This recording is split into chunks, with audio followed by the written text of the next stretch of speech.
আচ্ছা এটা কি লিখেছি আমি? কাউ। কেন কাউ বলছো কেন এটাকে? কাউ বলছো কেন এটাকে?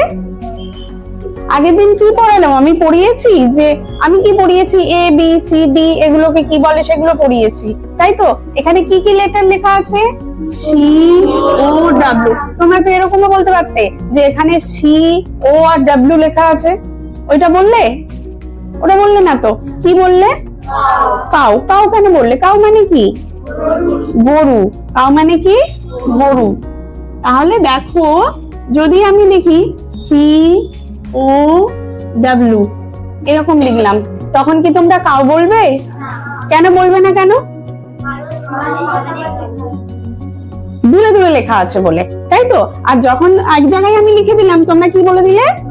কাউ লেখা আছে। তাহলে দেখো কাউ কি, এখানেও সি লিখেছি, এখানেও সি লিখেছি, এখানেও ও লিখেছি, এখানেও ও, এখানেও ডাব্লিউ লিখেছি, এখানেও ডাব্লিউ লিখেছি। তাহলে এইটাকে কাউ বললে আর এইটাকে বললে না,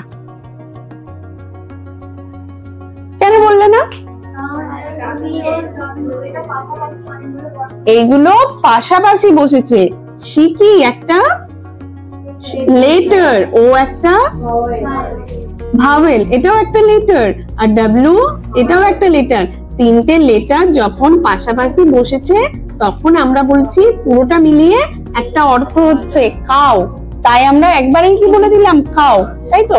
যখন এগুলো দূরে দূরে বসেছিল তখন কিন্তু আমরা বলিনি যে ওটা কাউ লেখা আছে, তখন কি বলেছিলাম? যে শুধু সি লেখা আছে, ও লেখা আছে, ডাব্লিউ লেখা আছে, ঠিক আছে? তাহলে লেটার গুলো কি করতে হবে? পাশাপাশি বসতে হবে। কি করতে হবে? পাশাপাশি বসতে হবে, বসে অর্থ প্রকাশ করতে হবে, তাই তো? আচ্ছা অর্থ প্রকাশ করছে কিনা দেখি। C O W cow, cow মানে গরু, তাই তো? একটা অর্থ প্রকাশ করছে। আচ্ছা ও ডাব্লিউ সি, এটা কি লেখা আছে? ও ডাব্লিউ সি কি লেখা আছে? কোনো উচ্চারণ করতে পারছো না, তাই তো? কিন্তু এখানেও তো ও একটা লেটার, ডাব্লিউ একটা লেটার, সি একটা লেটার। তোমরা বললে যে পাশাপাশি না বসে দূরে দূরে বসেছে বলে এটা তোমরা উচ্চারণ করতে পারছো না। তো এটা এগুলো তো আমি পাশাপাশি বসিয়েছি, তাহলে এটা কেন উচ্চারণ করতে পারছো না? কিন্তু এটা কোনো অর্থই প্রকাশ করছে না, তাই এটা কি কোনো শব্দ নয়। কি নয়? শব্দ নয়। দ্বিতীয়ত হচ্ছে অর্থ প্রকাশ করতে হবে, অর্থ প্রকাশ। যদি তাহলে কি শিখলাম আমরা? পাশাপাশি কতগুলো লেটার বসে যদি একটা অর্থ প্রকাশ করে তবেই আমরা তাকে বলবো ওয়ার্ড। কি বলবো? ওয়ার্ড। তাহলে আমরা এতক্ষণ ধরে কি পড়ছিলাম? ডাব্লিউ ও আর ডি, ওয়ার্ড। ওয়ার্ড পড়ছিলাম। ওয়ার্ড মানে কি? শব্দ। শব্দ মানে কি? সাউন্ড। ওয়ার্ড শব্দ মানে সাউন্ড। কেমন সাউন্ড করতে পারিস? হ্যাঁ ঠিক আছে। ওয়ার্ড মানে শব্দ।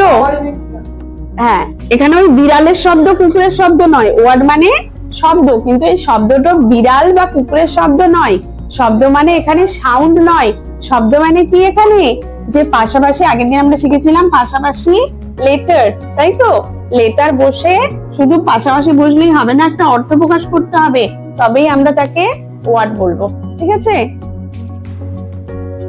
আমরা লেটার পড়েছিলাম, তাই তো? আজকে আমরা তাহলে কি পড়লাম? ওয়ার্ড, তাই তো? ওয়ার্ডের বাংলা কি? শব্দ। শব্দ বলতে কি সাউন্ড বোঝাচ্ছে? সাউন্ড? হ্যাঁ, শব্দ বলতে সাউন্ড বোঝাচ্ছে না।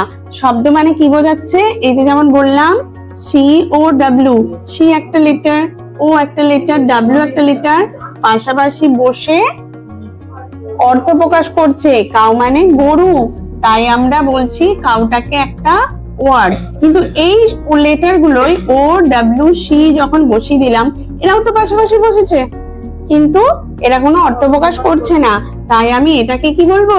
ওয়ার্ড বলবো না। তাহলে প্রথমে কি পড়েছিলাম? লেটার। কি পড়েছিলাম? লেটার। লেটার পাশাপাশি বসিয়ে কি তৈরি হলো? কি হলো? ওয়ার্ড। ভেরি গুড, ওয়ার্ড তৈরি হলো। এবার আমরা দেখবো ওয়ার্ডকেও এবার পাশাপাশি বসাই, কি তৈরি হয়? ওয়ার্ডকে পাশাপাশি বসিয়ে তৈরি হয় সেন্টেন্স। ঠিক আছে, যেমন কাউ ইটস গ্রাস।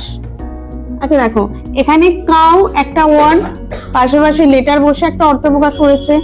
ইটস একটা ওয়ার্ড, গ্রাস একটা ওয়ার্ড, অবশ্যই এখানে স্টপ দেবে।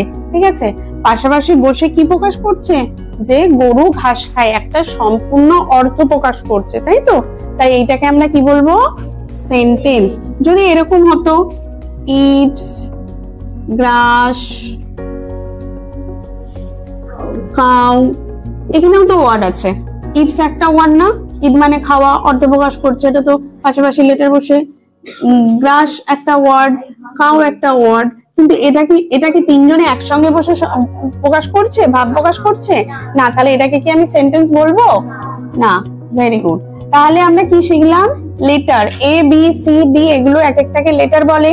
লেটার গুলো পাশাপাশি বসে যখন একটা অর্থ প্রকাশ করবে তখন আমরা তাকে বলবো ওয়ার্ড। আর ওয়ার্ড গুলো পাশাপাশি বসে যখন একটা সম্পূর্ণ মনের ভাব প্রকাশ করবে বা অর্থ প্রকাশ করবে তখন আমরা বলবো তাকে সেন্টেন্স। বোঝা গেছে? কোনো অসুবিধা থাকলে বলো।